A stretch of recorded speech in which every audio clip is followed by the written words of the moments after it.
வஸல்லம் எதனுடைய கண்ணியத்தை எல்லாம் பாதுகாத்திருக்கிறார்கள் தெரியுமா? ஹுதைபியா உடன்படிக்கைக்கு ரசூலுல்லாஹி ஸல்லல்லாஹு அலைஹி வஸல்லம் தன்னுடைய வாகனத்தில் பயணித்து வருகிறார்கள். ரசூலுல்லாஹ்வுடைய வாகனத்தின் பேர் என்ன? ஹுதைபியாவுடைய இடம் வரும் பொழுது அந்த கஸ்வா கொஞ்சம் திமிரு கொள்கிறது, கொஞ்சம் அடம் பிடிக்கிறது.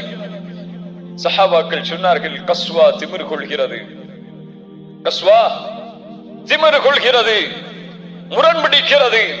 ரசூலுல்லாஹி ஸல்லல்லாஹு அலைஹி வஸல்லம் உடனடியாக சொன்னார்கள், கஸ்வா திமிரு பிடிக்காது, அது அதனுடைய குணமும் அல்ல. அஸ்ஹாபுல் ஃபீலை தடுத்தவன் இதையும் தடுத்திருக்கிறார். ஒரு ஒட்டகத்துடைய அங்கே குறையும் பொழுது அதையும் முஹம்மது ரசூலுல்லாஹ் ஸல்லல்லாஹு அலைஹி வஸல்லம் அவர்கள் பாதுகாக்கிறார்கள் என்றால் நாம் இன்னொரு முஃமினுடைய கண்ணியத்தை எப்படி பாதுகாக்க வேண்டும்?